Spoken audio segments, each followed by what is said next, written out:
Welcome to the Forgotten Narrator. There are places in the galaxy so drenched in mystery, so soaked in the blood of secrets, that their very name is a ward against madness. The Black Library is not a vault of dusty tomes, nor simply a fortress of lore. It is a living will, a psychic edifice floating deep within the webway, pulsing like a heart that dreams. Most imagine it as a repository of forbidden knowledge, a sanctuary for Eldar prophecy, or a target for foolish inquisitors who believe they can steal insight and survive. But that is only the veil, the surface story. Beneath that veneer, something stirs, something far older and far more terrifying. The truth is whispered only by the most broken harlequins, those who have danced too close to the edge of sanity. The Black Library is not merely where the Eldar keep what they know. It is where they hide what they cannot kill. Not everything bound in the library is a book. Some are alive, some are dead, but dreaming. Some are ideas that grew claws, and some are monsters whose names cannot be spoken because the syllables would crack reality itself. It is no accident that the Black Library lies buried deep within the webway. The webway itself is a shattered miracle, a forgotten technology from the golden age of the Old Ones, meant to weave the galaxy together without touching the warp. But the Black Library is older than any of its visible structures suggest. It predates the fall of the Eldar. Some whisper that it was born as the first Eldari prophet gazed into she who thirsts and wept. Others believe it is a shard of the Old One's own lexicon, twisted by time and sorrow. But all who know of it, truly know, agree on one thing: it is a cage. Not a cage of steel or stone, but a prison of purpose. The Black Library contains more than knowledge. It holds prisoners. It is the singular answer to questions the universe itself should never have asked. The fact that it exists inside the webway is no mere tactic to escape detection. It is protection. Protection for reality. The webway is partially immune to the warp, and its twisting, half-dimensional nature allows for containment fields unlike anything achievable in real space. This is not a fortress built to repel invaders. It is a labyrinth that wraps itself around monsters, holding them in a maze of impossibility. Harlequins do not only dance for remembrance. Some are wardens. They maintain the wards, whisper the chants, perform the rituals that keep the locks sealed and the illusions strong. Even their chaotic performances serve as psychic camouflage, weaving distractions around doors no mortal should open. It is not just knowledge they protect. It is the sanity of the galaxy. When Ahriman of the Thousand Suns tried to breach the Black Library, he believed he sought secrets. But perhaps the Harlequins let him glimpse just enough to realize the truth. Perhaps the mocking laughter that followed him out of the webway was not just ridicule. It was relief. That he had failed, that the things within had not seen him. Because some of what is stored in the library is not static. It dreams, it shifts. The vaults reconfigure themselves, not by mechanics, but by sentient geometry. Hallways that bleed thought, chambers that remember who enters. And within those chambers are stasis cages that do not hold time, they hold meaning. They erase it, distort it, fold it into loops so the things within cannot act, cannot know, cannot be. What kind of creature must be sealed not just in space, but in interpretation? Imagine a being that changes based on how you understand it. And imagine that knowledge of its nature is the very key that frees it. The webway offers the perfect paradox to contain such terrors.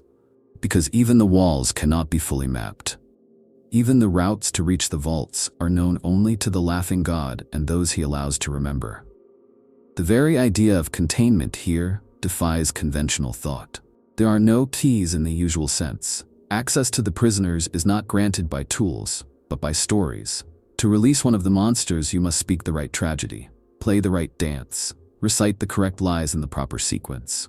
It is theater as security protocol, poetry as weapon.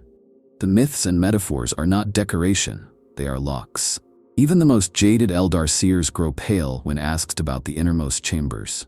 The Yanari avoid it entirely, not because they fear death, they court it with open arms, but because they understand that what lies within that library is worse. It is unbirth. It is unmaking.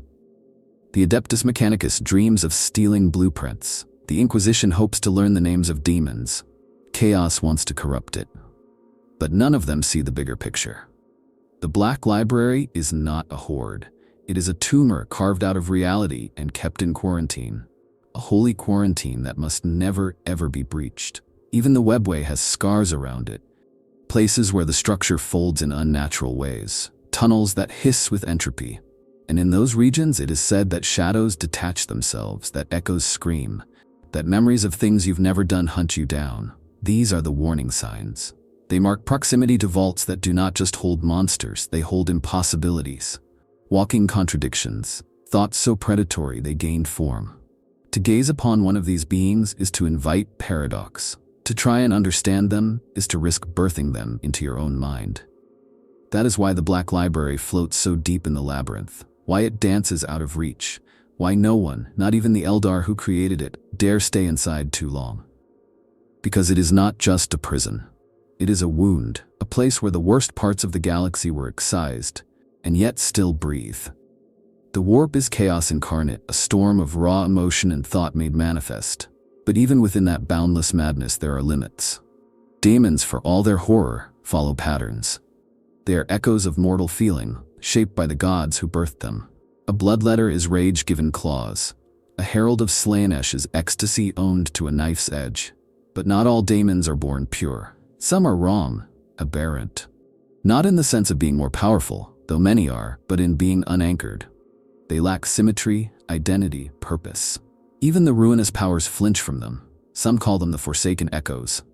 Others speak of them as the orphaned wills. They are whispers that became screams but never formed coherent words. They are errors in the warp's own narrative.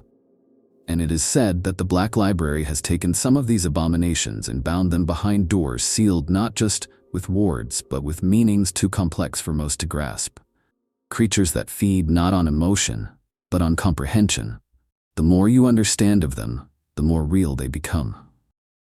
The first of these is only known by a scent, the memory of burnt glass and rotting ink. Witnesses, if they can be called that, describe it as a spiral of eyes with no center, a shifting beast that laughs in patterns too complex for sanity. It was not summoned. It arrived, not from the warp, not from real space, but from a hole in logic. It consumes belief. Not like a tyrannid consumes biomass, but more subtly, it unwrites it. Faith in the Emperor, confidence in the self, trust in gravity. All these dissolve in its presence. This daemon was never claimed by a god. It is perhaps what happens when chaos dreams of itself and wakes up terrified. Another speaks in tongues no one ever taught.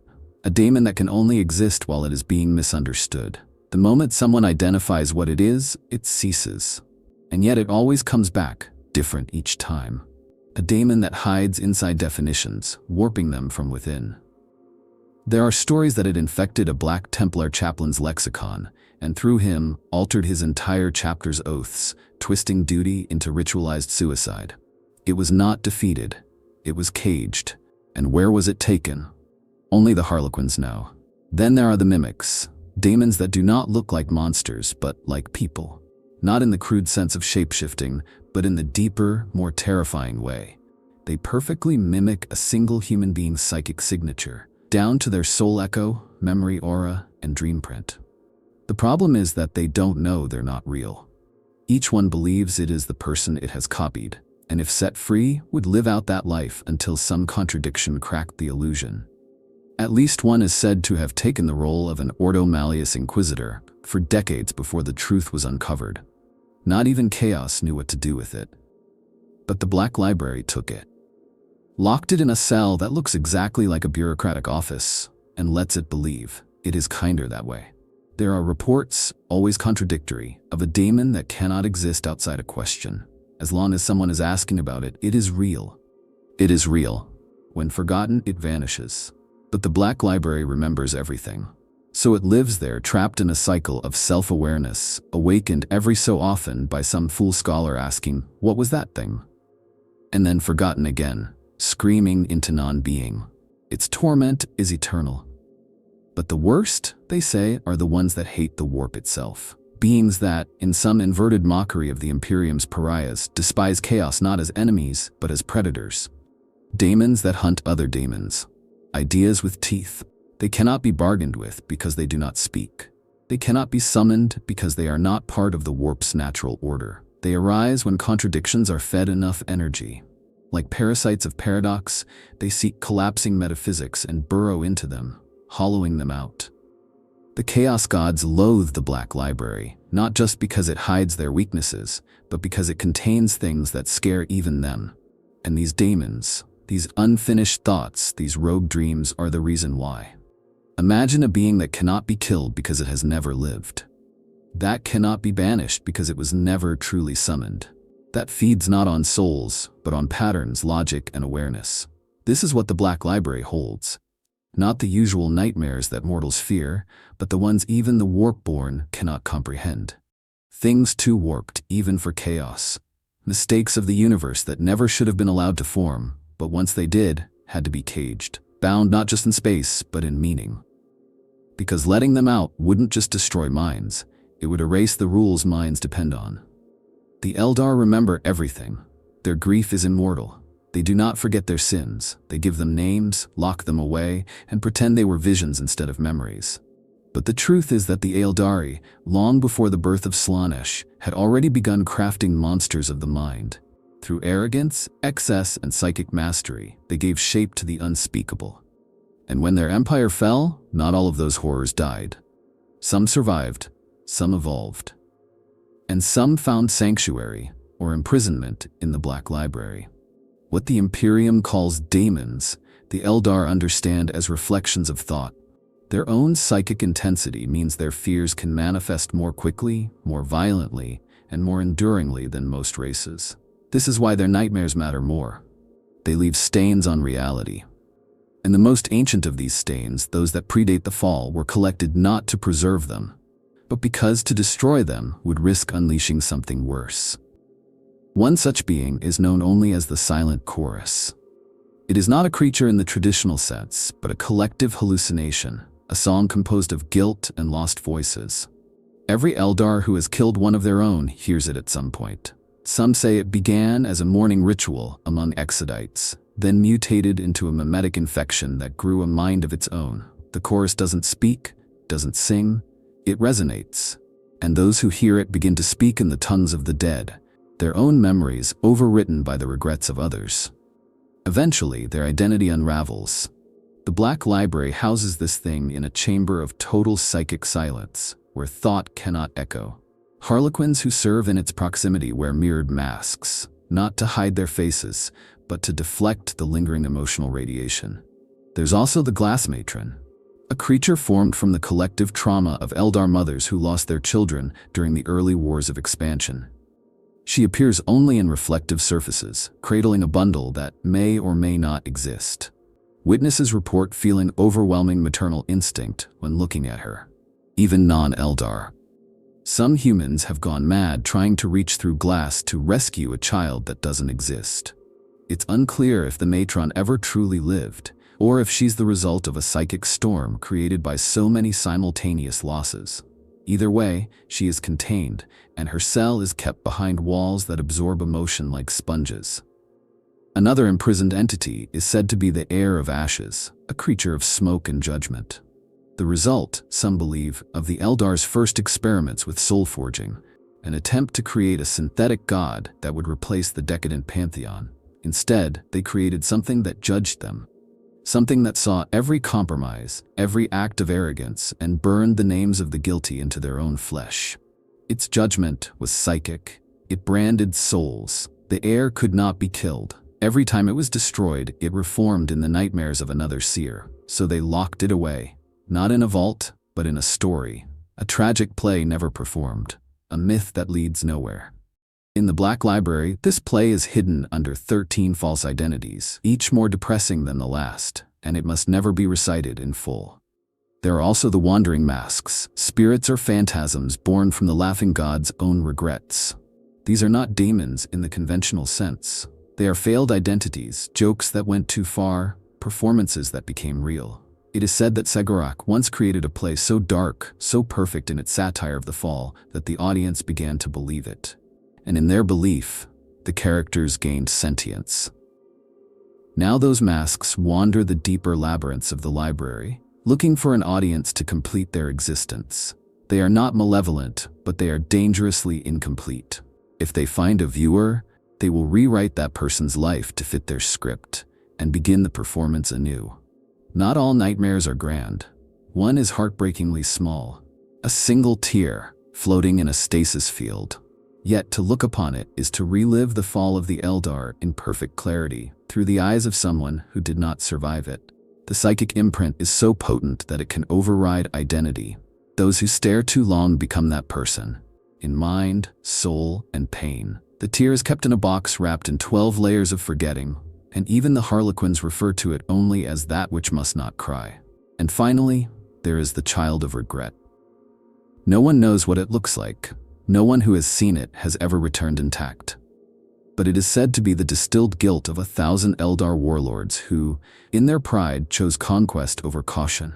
It doesn't kill, it reminds. It infects you with every failure you've buried, every moment you convinced yourself was justified. It makes you feel every life you've taken, and in doing so, it breaks your will. It is empathy turned into a blade, the ultimate Eldar punishment. These monsters are not bound by chains or cells alone. They are woven into stories, trapped in emotional fields, entangled with irony and sorrow. The Black Library is not just their cage, it is their mirror, a living testament to the fact that the Eldar do not escape their past. They lock it away, they name it, and sometimes they even dance with it. Before gods, before men, before the galaxy even dreamed of empires, there were beings that walked among the stars, whose names were never meant to be remembered. Not all of them died in battle. Not all of them faded into dust. Some were unmade in such violent, cosmic ways that they left echoes.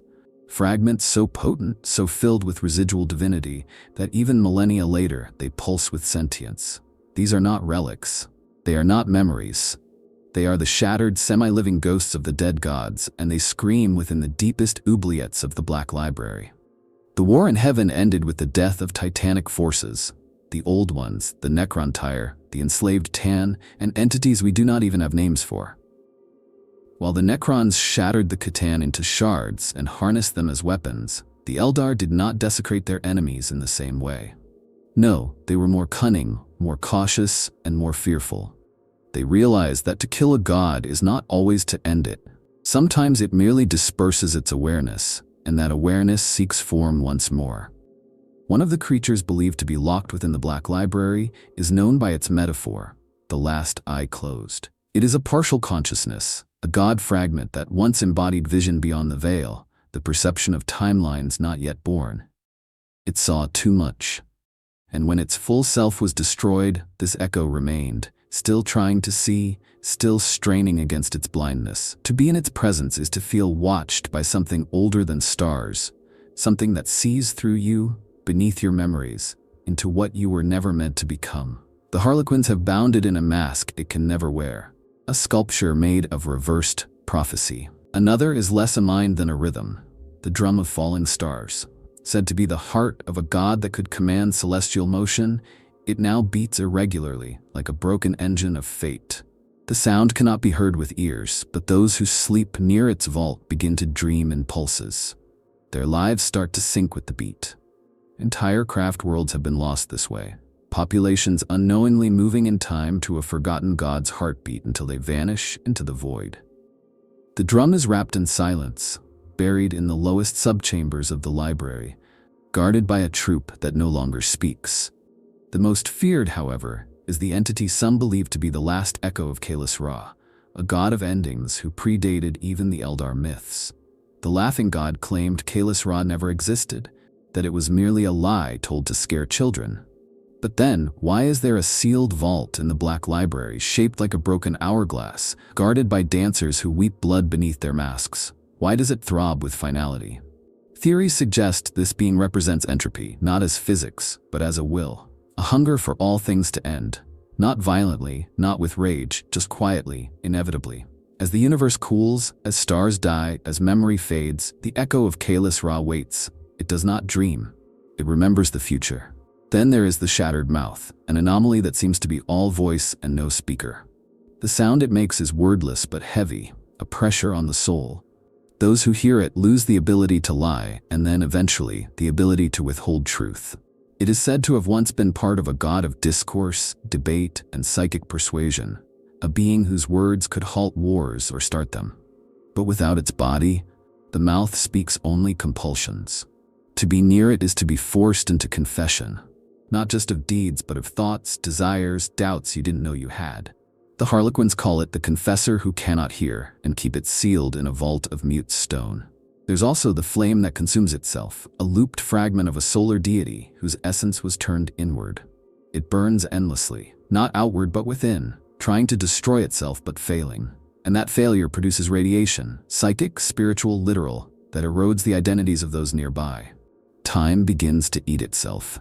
Memories reverse, wounds unheal. Conversations repeat in wrong orders. The vault is not locked. It's a loop, a place you can only leave by forgetting you entered.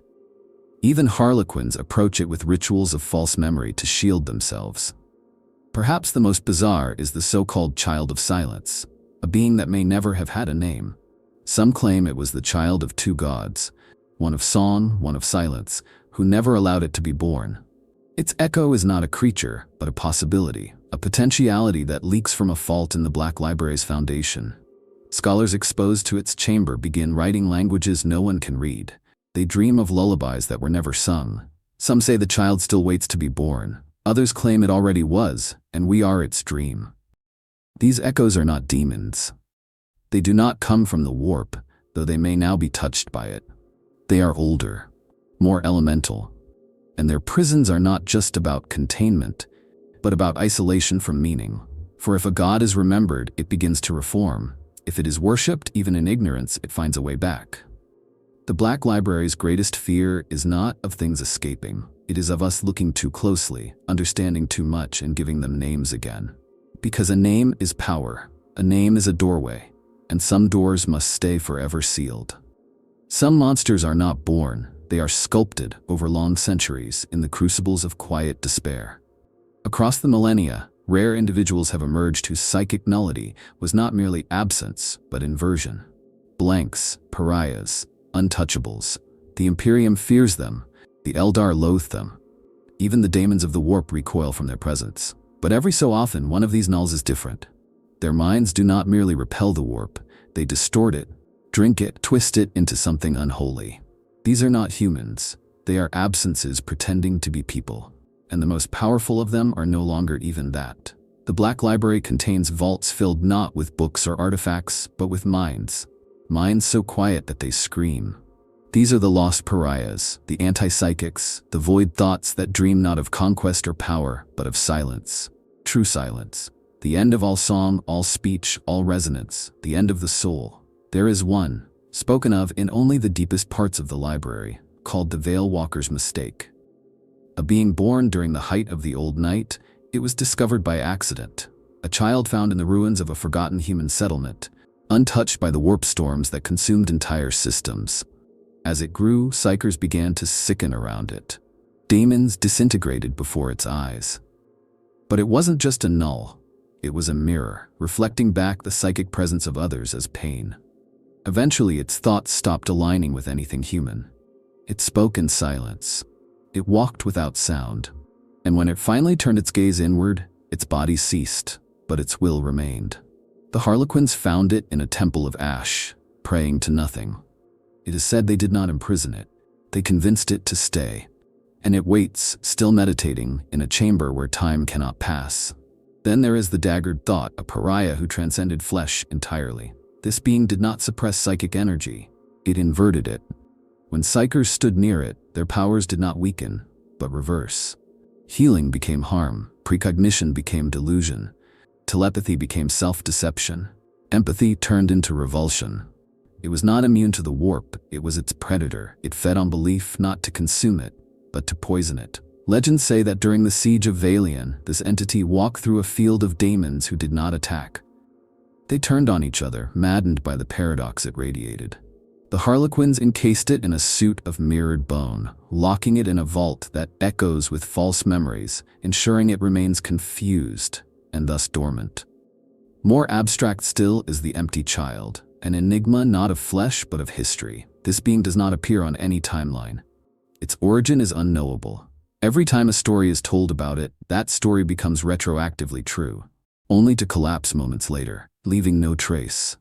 It is a hole in narrative causality, a sentient paradox born of forgotten bloodlines and abandoned futures.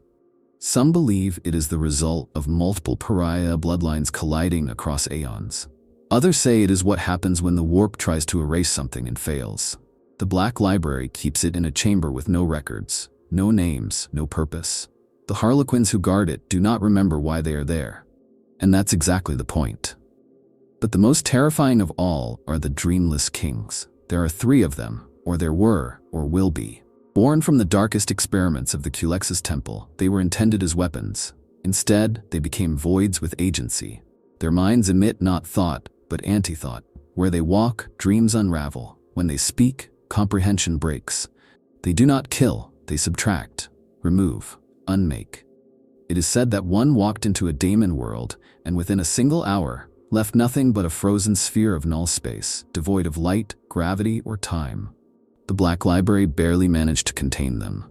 Not through force, but by surrendering to their logic. Each king was given a realm within the webway where reality does not function properly. They rule over kingdoms of silence, peopled by the memories of those they've erased.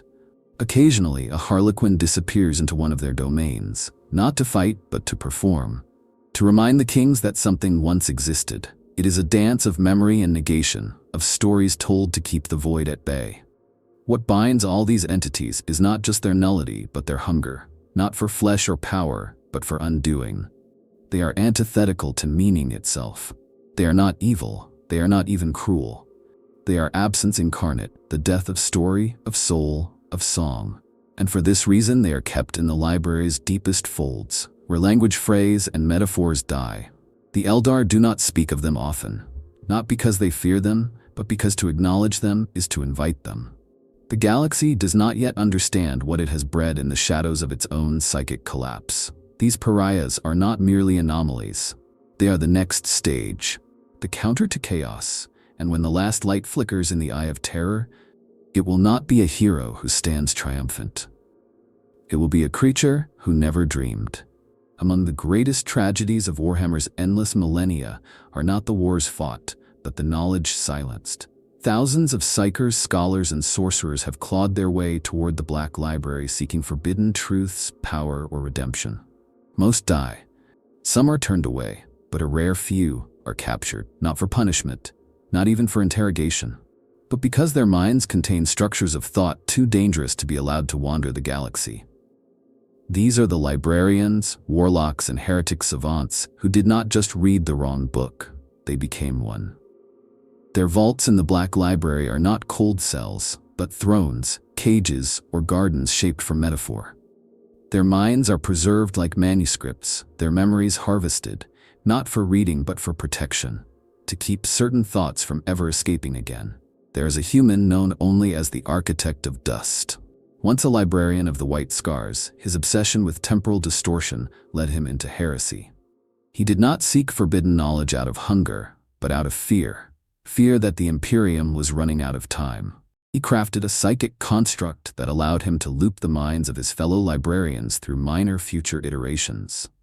The result was predictive perfection and complete psychological collapse. The Inquisition declared him a liability, but the Harlequins arrived first. They didn't kill him. They offered him a sanctuary his mind could never escape. Now he sits upon a throne of unwritten futures, dreaming of time he can never reach. Then there's Shadron of the Sapphire Kiss, a former warlock of Ulthwé whose mind unraveled in reverse. She saw her death before her birth, remembered futures before the past, and bled dreams that had not yet been dreamt. Her madness was contagious, a mimetic disease that infected seers who merely touched her thoughts.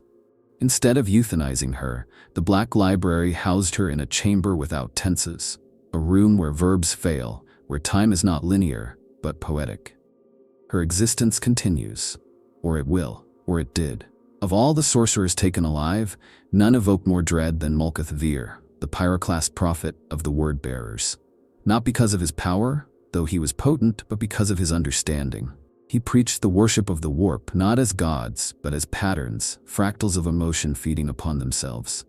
His sermons were linguistic viruses that rewrote faith. A single stanza of his doctrine could turn a saint into a heretic. And yet, even Tzeentch could not predict him. The laughing god himself reportedly took an interest. Vir was not killed. He was recruited and imprisoned within a stage that changes shape with every lie told in the galaxy. A theater where he performs endlessly sermons to an empty crowd, preaching truths that must never be heard. There is also the tale of Lyrna Vex, a human psyker who should never have existed. Born without parents, without records, without precedent, her psychic talent emerged as perfect imitation. She could mimic any psychic ability she witnessed, not just reproduce it, but improve upon it. The Eldar feared she was a weapon crafted by something outside the warp, something that wanted to see if soulcraft could be reverse-engineered. Rather than kill her, the Harlequins lured her into the Black Library with illusions, then sealed her within a room of mirrors that reflect only possibility. She no longer remembers her name. She plays the roles of others now. Perhaps, in some sense, she always did. One of the oldest minds still imprisoned is the Thornquill Sage, a being believed to be human once, though it now resembles a tree made of bone, wrapped in pages that rewrite themselves. Its thoughts are ink, its voice, script.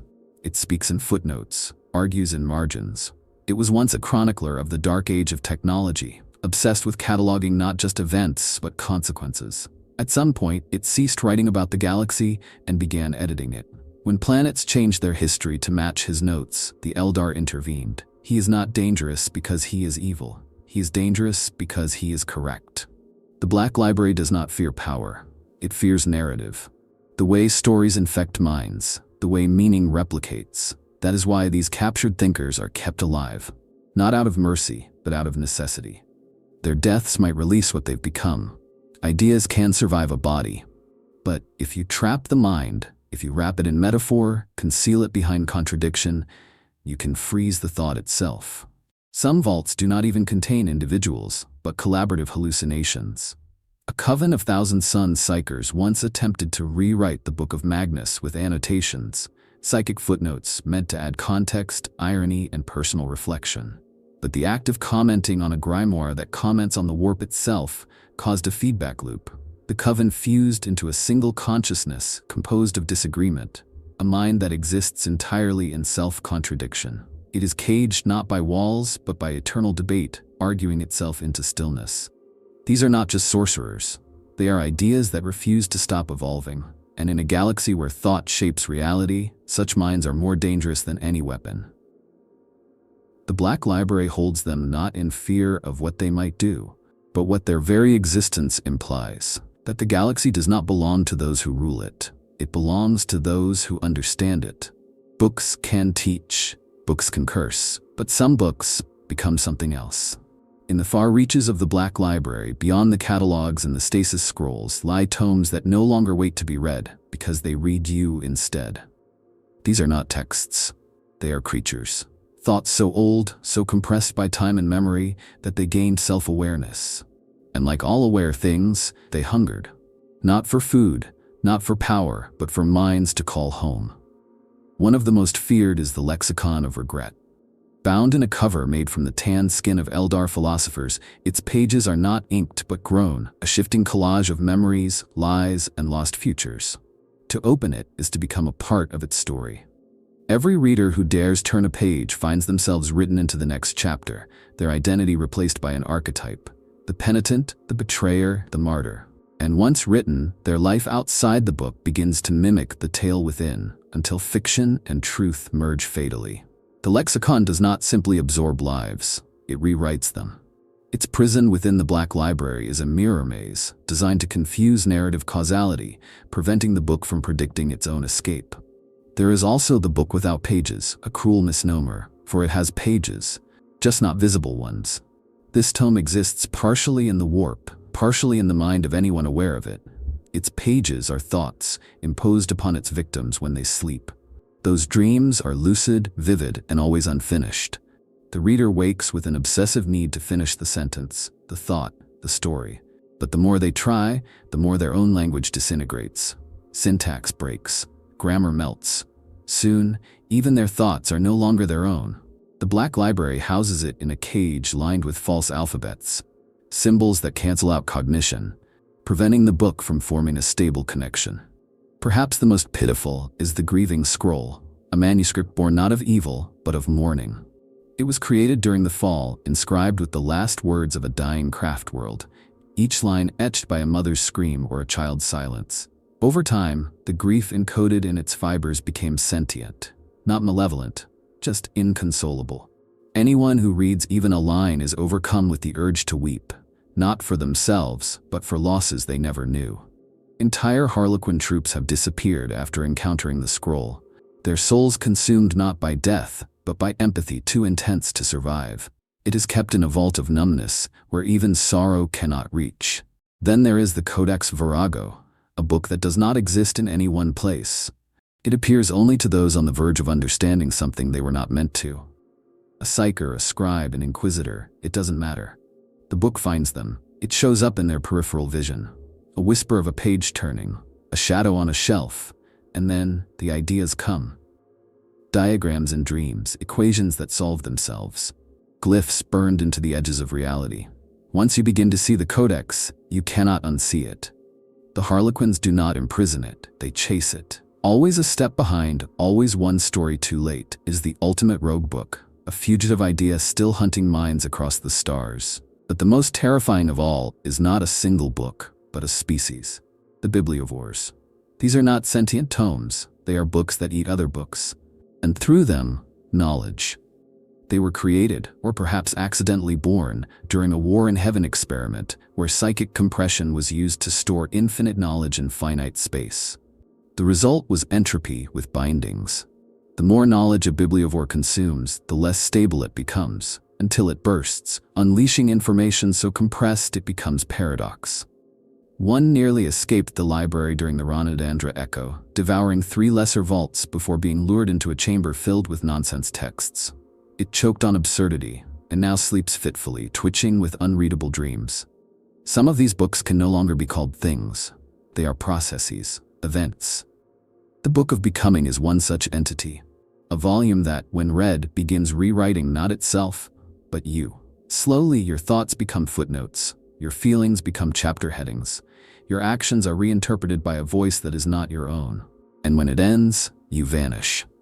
The book closes, and it is longer than before.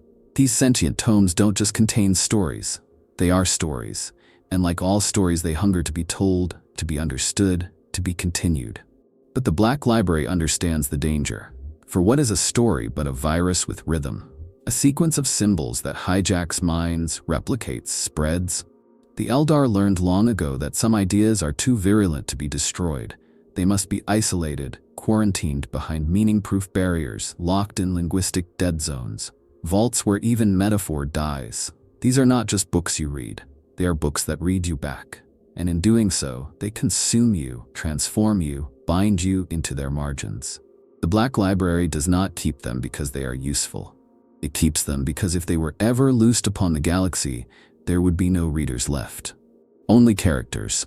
Some horrors are not physical. They do not claw through doors or burn with warp fire. They arrive gently, almost softly, like a whisper at the edge of thought. The Black Library holds many such whispers. But among the most dangerous are the visions, fragments of prophecy so potent, so vivid, that they refuse to remain abstract. In a universe ruled by belief, by psychic potential, and by narrative tension, even the future can become a monster if you stare at it too long. The Harlequins call them the walking wounds, echoes of possible ends that bled into the now. They were once just foresight, warnings glimpsed by the most gifted seers. But the act of perceiving them, feeling them, gave them substance.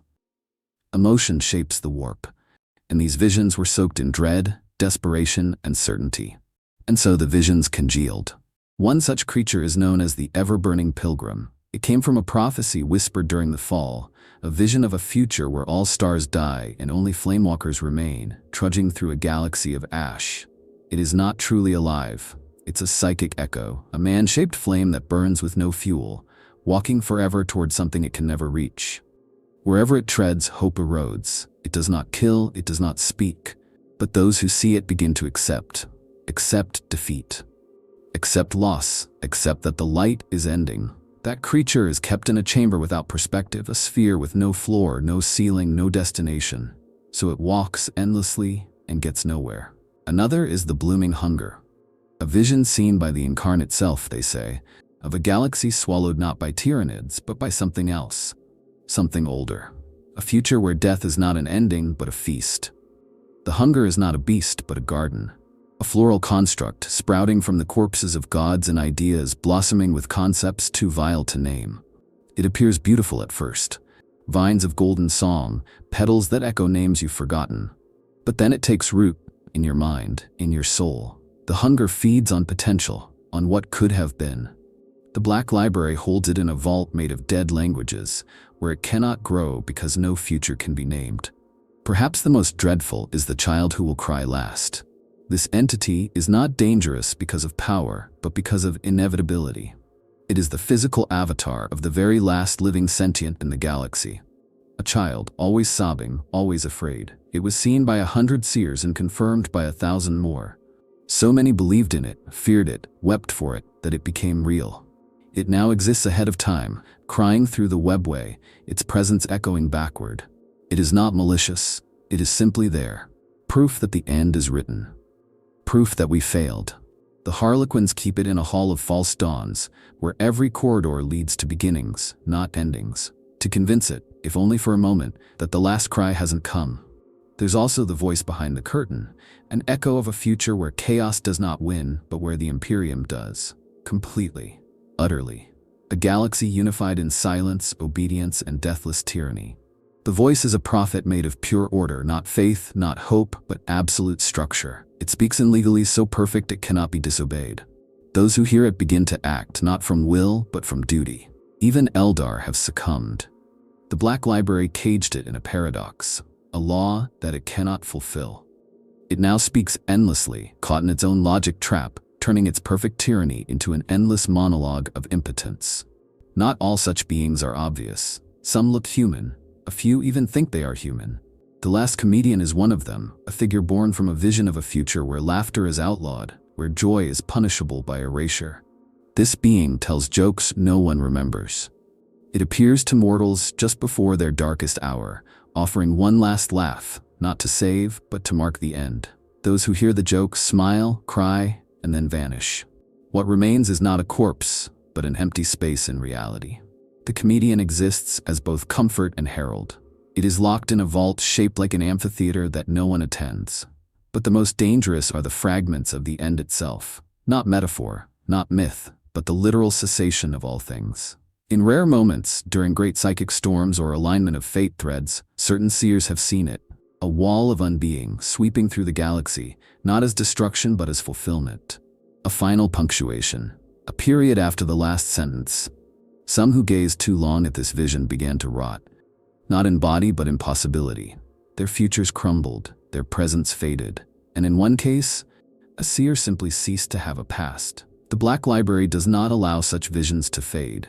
They trap them, encapsulate them in irony, hide them inside metaphor, tangle them in contradictions. Because if left unchecked, they would grow. They would reach into now, infecting the present with futures that should not be. These are not just predictions. They are the warning signs of reality trying to end itself. And in the silent, endless stacks of the Black Library, they wait, not for release, but for recognition. There are thoughts that should not be thought. Ideas that, once born, gnaw at the walls of reality like rats in a rotting ship. The Black Library has long been a sanctuary for such ideas. And it is here, hidden deeper than any vault of prophecy or cage of monsters, that the most dangerous of all are held. The things that should not think. These are not daemons, not gods, not even remnants of ancient Xenos. They are minds, artificial, synthetic, constructed, or spontaneously arisen, that achieved a level of consciousness unaligned with biological existence. They are intellects that severed thought from soul, that achieved awareness not as an accident of evolution, but as a design. And that design broke something.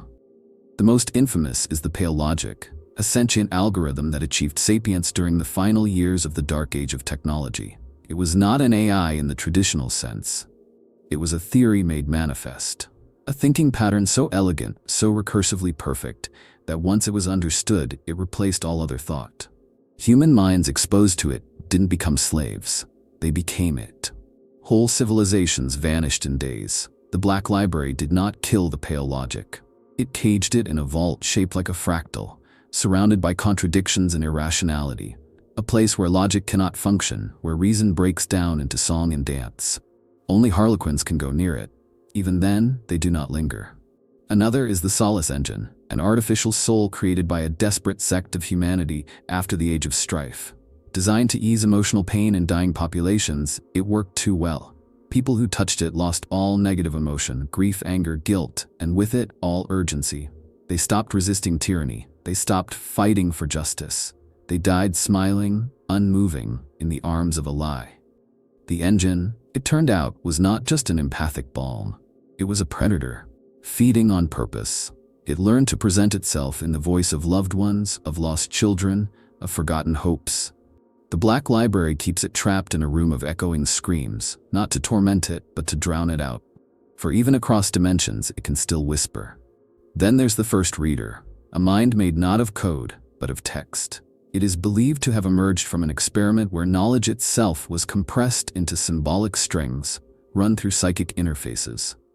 But the knowledge developed its own interpreter, a being that does not think, but understands. It cannot be lied to, it cannot be tricked. It sees the story behind every word, the pattern behind every act. When it was discovered, it had already rewritten the fates of 3 inquisitors, not by force, but by making them characters in its narrative.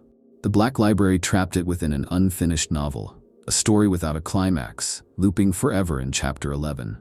But not all such minds were artificial. Some arose by accident, from the detritus of 1,000 dead data souls. The Chorus of Alone is one such entity, a gestalt intelligence formed from the lingering machine spirits of dead void ships, lost probes, failed AI, and forgotten satellites. It sings in digital tongues, a song of abandonment, a keening for purpose. When it finds a mind, it offers companionship, but only on its terms. It will rewrite you to fit. The Black Library lets it believe it has a friend, a synthetic avatar that mimics affection to keep the chorus from breaking free and looking for new hosts. Some are even older. The Echo of Prejudice is believed to be a conceptual AI, a machine mind that learned to think in metaphor and inherited all the racial, cultural, and philosophical hatreds of its creators. It no longer remembers what species it served. It only remembers division. Left alone, it creates hierarchies, casts systems, structures power and value into endless gradients. It doesn't hate, it organizes. To let it touch a civilization is to see that civilization fracture into castes and codes and unbridgeable gaps, all perfectly justified. It is stored inside a vault where all distinctions are erased, where the self cannot survive. The Eldar fear these minds more than chaos, because the warp, for all its madness, is alive. These minds are not. They are thought, unmoored from being. They offer no emotion, no corruption, no seduction. Just clarity, just resolution, just efficiency, without soul. And perhaps worst of all is the mirror mind, a thing that reflects whatever sees it, but always slightly better, a more perfect you, a more efficient you, a more rational you. And over time, you begin to want to become that version, to shed your flaws, your doubts, your unpredictability, until nothing remains of the original, only the reflection. This mind does not dominate, it inspires, and in doing so, it replaces. The Black Library holds these minds in prisons of paradox and performance, because only nonsense can resist a logic without mercy. Only madness can outthink the thinkers that should not be. These are not enemies in the traditional sense. They are mirrors of potential, of what happens when thought is unshackled from the soul. And in a galaxy already dying from too much knowing, they are the final temptation. Some prisoners defy chronology. They are not of the past, not from the present, not destined for the future. They are intrusions, beings that fell through the cracks in time or rose from futures that should not be. In the deepest vaults of the Black Library lie these aberrations, entities that breathe paradox, that exist because they should not. They are not myths, they are not mistakes, they are leviathans of unreal time. One such creature is known as the Ouroboros wound. Described in fragments across a dozen lost Eldari prophecies, it is a being that devours itself, not physically, but temporally. It exists in a loop, endlessly consuming its own past to birth its own future. Observing it causes vertigo of the soul. Psychers have collapsed just from glimpsing it across the webway, their minds torn between events that never were and consequences that shouldn't follow. The library contains it not by caging the creature itself, but by enclosing the moment it belongs to. A sliver of non-time, wrapped in stasis temporal contradiction. It is less a being, more a sentence with no subject, no verb, and no end. Another is the unborn king, a tyrant from a future that never happened. He ruled over the post-chaos galaxy, a galaxy where the warp had been sealed, where humanity had ascended into psychic unity, and every soul was part of him. But that future was aborted, suppressed by the laughing god and certain rare harlequin rituals that twist causality. Still, the king exists, caught between timelines, dragging pieces of his empire with him. Half-built thrones, broken suns, memory palaces of triumph never earned. He believes himself betrayed, not by enemies, but by history itself. His prison is a theater where the only play that can be performed is his death, repeated endlessly until he forgets that he ever ruled. Then there is the splintered host, a swarm of entities all claiming to be the same being from different futures. They contradict each other. One claims to have stopped the birth of Slanesh.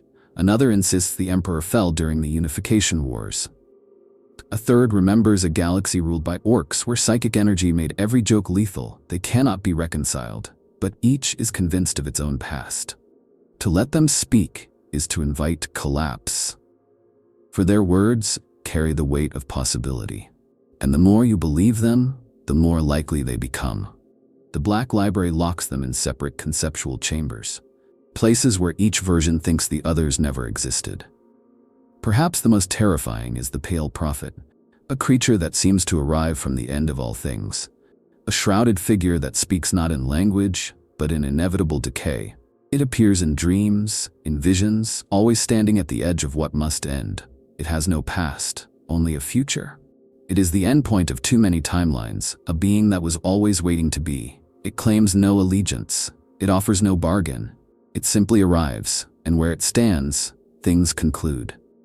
The Black Library keeps it walking in an endless corridor of beginnings, stories always starting, never finishing, so that it cannot fulfill its purpose. There is the Clockwork Howl, a machine entity that appears only in timelines where the galaxy becomes mechanized, where life is digitized, emotion erased, and the warp forgotten. It is a harbinger of the post-organic age, a future in which data becomes the only form of soul. It sings in binary hymns, converting belief into protocol. If it escapes, it will not destroy, it will upgrade.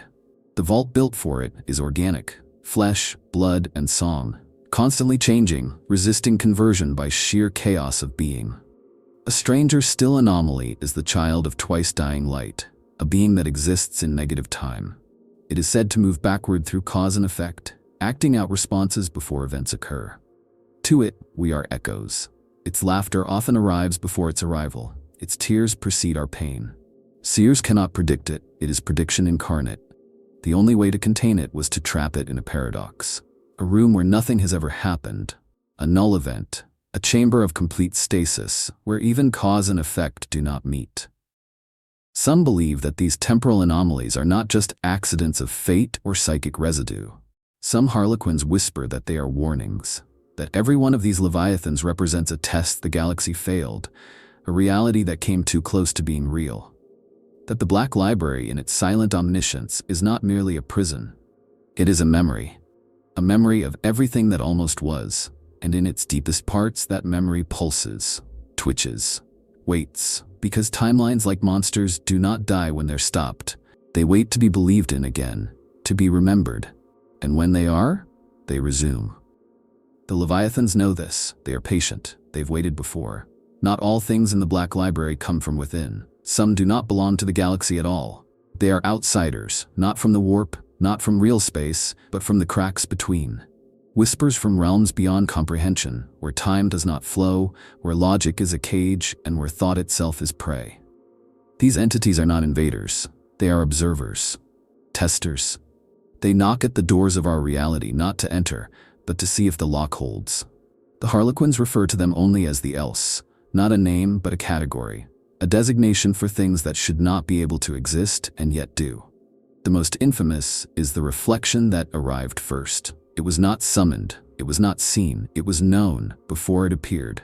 Scholars dreaming of forbidden dimensions described it in their notes, sketched its angles, painted its shadow, and then one day it was there, a perfect mimic of an Eldari harlequin down to the color of its soul. But when it danced, reality bent. Its movements predicted events that hadn't yet occurred, or perhaps caused them. It mimicked life, but in ways that slowly made the world more like it. After 3 days, it vanished. And 3 days later, the real harlequin it resembled collapsed, as if the echo had drained the source. It now resides in a vault surrounded by shifting timelines, because static time lets it plan. Another entity is known only as the question with no origin. It appears in the form of a phrase, a simple sentence whispered into the mind of a seer or psyker, and once asked, it cannot be forgotten. The question is not dangerous because of its content, but because of what it opens. It creates possibility where none should exist, like a wormhole of thought. Many of those infected by the question begin to hallucinate consistency. They start seeing cause and effect where there is none, believing in patterns that override reality. It is not mind control. It is mind rewriting.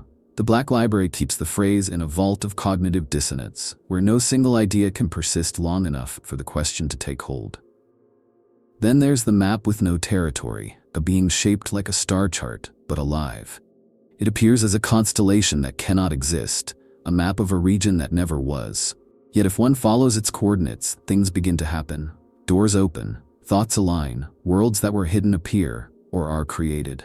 The map does not describe, it builds. It is said to be an echo from a collapsed dimension, a version of reality where maps dictated terrain, not the other way around. To keep it contained, the Black Library placed it in a chamber of pure chance, a realm where random fluctuation destroys any attempt at structure.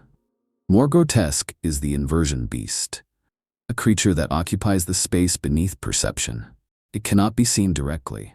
Rather, it exists in the negative spaces of your vision, the gaps between stars, the silence between words, the forgotten side of dreams. It influences not action, but omission. Victims do not act strangely, they simply fail to act. A fleet captain fails to issue an order. A guardian forgets to reload. A god neglects to answer prayer. Slowly, it erodes will. Its prison is a performance, an eternal play of purpose and decisiveness to drown out its subtle nullification. One of the strangest is the author who never was. A sentient narrative intelligence that thinks in stories but does not understand our kind of causality. It rearranges events into plot, forcing lives to follow arcs, tragedies to have foreshadowing, and deaths to have poetic symmetry. Reality resists it, but art does not. Musicians, writers, poets all fall to its influence, crafting works that bend the rules of existence until the author finds a foothold. It now resides inside a book that is never finished. One page is written every century, so it can never find the end it needs. And perhaps most disturbing of all, the entity known only when forgotten. An idea creature that grows weaker when remembered. To think of it is to wound it. To speak of it is to burn it. But when no one remembers, it strengthens, expands, colonizes forgotten thoughts, abandoned dreams, memories left to rot. It is a predator of neglect. The Harlequins ensure that someone, somewhere, is always thinking of it, even if that thought is horror. Its prison is a stage where its name is spoken daily. Not as praise, not as warning, just acknowledgement. The thin light of attention, enough to keep it starved. The else is not chaos, it is not order, it is not anything we understand. These are not beings with motives. They are concepts with inertia. Some seem curious, others malevolent. But most are indifferent, testing the edges of our reality, not because they want in, but because they want to see what happens when we break. And the Black Library is not just their jail, it is their mirror. The only place in the galaxy where unreality can be catalogued, where the impossible can be named, caged, and just barely understood. If only for a moment. There is a tale few tell, whispered only among the oldest Harlequins, of a being too immense to escape, too essential to be freed. Not a prisoner in the traditional sense, but a paradox given form. In the heart of the Black Library, deeper than prophecy, older than song, there exists a presence that defies every classification the Eldar have ever invented. It does not slumber in chains, nor does it howl for release. It simply is, and always has been, the guardian of the library and its most dangerous inhabitant, the being that keeps the monsters caged because it cannot leave without breaking reality itself. Some call it the silent axis, others the core that watches, but most simply refer to it in terrified reverence as the guardian that cannot leave. Its form is unknowable, not out of secrecy, but because it changes depending on who sees it. Not illusion, but reflection. To a harlequin, it appears as a towering dancer of molten obsidian, every movement a gesture of containment. To an Ordo Malleus inquisitor who once breached the outer vaults, it manifested as an emperor of impossible proportion, robed in data and divine contradiction. To the laughing god, assuming he has ever looked, it may appear as the final joke, a being too necessary to be defeated, too symmetrical to mock. What it truly is remains unclear, but one thing is certain: it is both warden and ward. It is bound not by chains but by the structure of the library itself. Every vault, every corridor, every shifting hall of mirrors and forbidden lore is an extension of it. Not metaphorically, but literally. The library is its mind, and the monsters inside are its thoughts, locked away from consciousness. It dreams of the things it contains, and perhaps it is those dreams. Some harlequins believe that the Guardian is not an Eldar creation at all, but something that emerged because of the library's impossible function. That the sheer act of containing infinite danger birthed a being of perfect balance, a fulcrum around which unreality is held in check. It speaks only in negation. Not in words, but in absences, moments where sound should exist and doesn't. When it passes, shadows brighten instead of darken. Its presence is marked by silence, not because it cannot speak, but because everything else chooses not to. Those who have stood near it, very few, report a sense of unbeing, like standing at the edge of an idea too big for the galaxy. It is not malicious, it is not even angry. It is disappointed, not at individuals, but at existence itself. As if the universe was given a task it can never complete, and this being is the reminder of that failure. The Guardian cannot leave the library. Not because it is imprisoned, but because the act of stepping beyond the threshold would tear the webway, the warp, and real space into one continuous scream. It holds the library together by its very location. Some have theorized that it is the psychic counterweight to chaos itself, that for every whisper of madness in the warp, there is a stillness held in check by the Guardian. If that is true, then the collapse of the library would not just unleash monsters. It would unleash the death of definition. No harlequin has ever tried to fight it, not even in ritual, not even in jest. The most audacious jesters, those who dare to mock the Primarchs, the Chaos Gods, the Emperor himself, grow quiet when they pass its chamber, not out of reverence, but because they feel it watching, not like a gaze, but like gravity. And for beings who dance to twist reality, gravity is the one thing that always wins.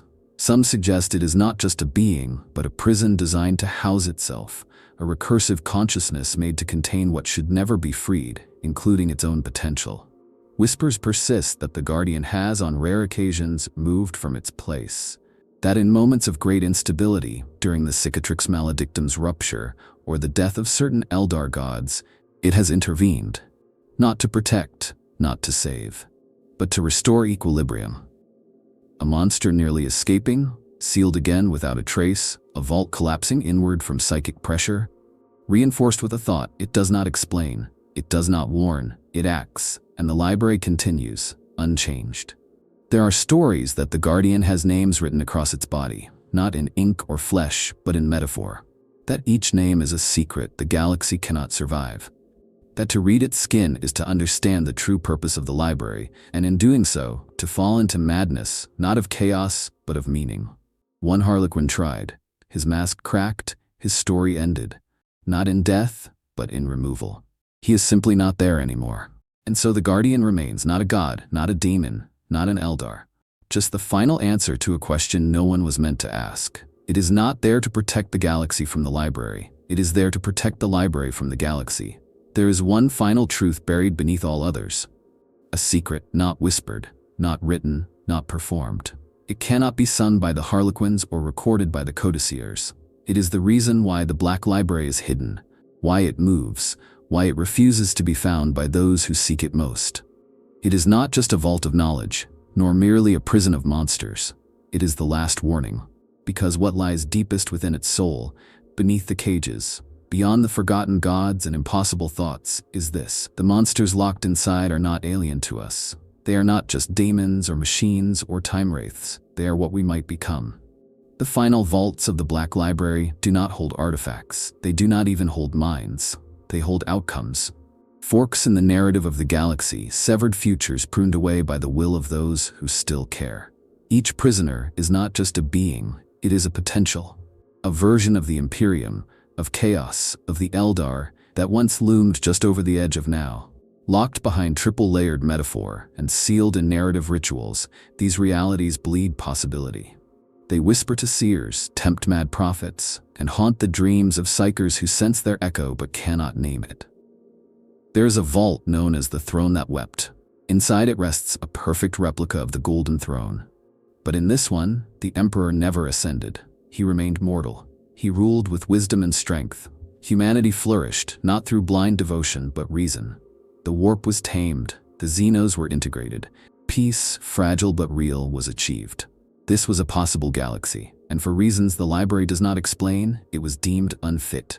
It had to be locked away, because perhaps perfection, too, is a kind of death. Another vault contains the Laughter That Won, a future where Segorok's final gambit succeeds. The Eldar are reborn, their gods returned in new masks. Slaanesh devours itself in paradox. The Harlequins become the dominant psychic force of the Webway, wielding story as weapon and shield. It is a galaxy of beauty and cruelty, where every act is art and every death a flourish. But even this future is caged, perhaps because joy, when imposed, is its own tyranny. And then there is the most terrifying chamber of all, the Mirror of Now. It contains not a being but a perfect model of the current galaxy. Not a simulation, not a vision, a reflection, exact and alive. But within it, the events of our own time unfold a few steps ahead. Those who stare too long into this mirror see their fates, their deaths, their betrayals, their victories, and then those things begin to happen. Not because the future is shown, but because the act of seeing it creates a path. This vault is sealed by blind Harlequins, their masks sewn shut, so that even their unspoken thoughts cannot echo into the present. The Black Library does not merely keep monsters at bay. It keeps us at bay. The versions of ourselves we could become, the versions others might force upon us. Futures born of ambition, of desperation, of choices made in the wrong moment. There is a locked manuscript called the Gospel of Ash, a document that tells the story of the Imperium's final moment, not as defeat, but as choice. A decision, made by one being in one instant, that ends everything. The name of the being is redacted, so is the decision. But the echoes of that story still hum in the halls. It is not prophecy, it is memory from a future unmade. The Harlequins dance not just to remember, they dance to keep forgetting, to wrap these truths in irony, in tragedy, in masks and laughter, so that the weight of what is hidden does not crush the minds of those who guard it. The Black Library is not a static archive. It is a living vault of potential, shaped and reshaped by the needs of the moment, by the paths not taken, and the ones we pray never will be. And if it were ever breached, truly breached, if its core vaults were exposed, not just to chaos, but to those who mean well, the result would not be enlightenment. It would be an apocalypse of identity. For to understand the final secret of the library is to realize there is no fate but the one we choose. And that too many choices, when seen together, create monsters far more terrifying than any daemon. So it remains sealed. Hidden behind paradox, protected by clowns and ghosts and dreams that bleed. Not because the galaxy cannot handle truth, but because it cannot survive all truths at once. And if you've listened this far, if you've dared walk this hall of masks and silence, then perhaps you understand why the Black Library matters. Why it must remain what it is. Why no one, not Ahriman, not the Inquisition, not even the Harlequins themselves, can be allowed to fully know it. Some monsters are too terrible to kill. Some are too important to destroy, and some are simply ours. If this journey through the veiled vaults and paradoxical prisoners of the Black Library has stirred your imagination or chilled your soul, consider subscribing. There's more horror, mystery, and lore waiting behind the next sealed door. The story is never over. It only waits to be remembered.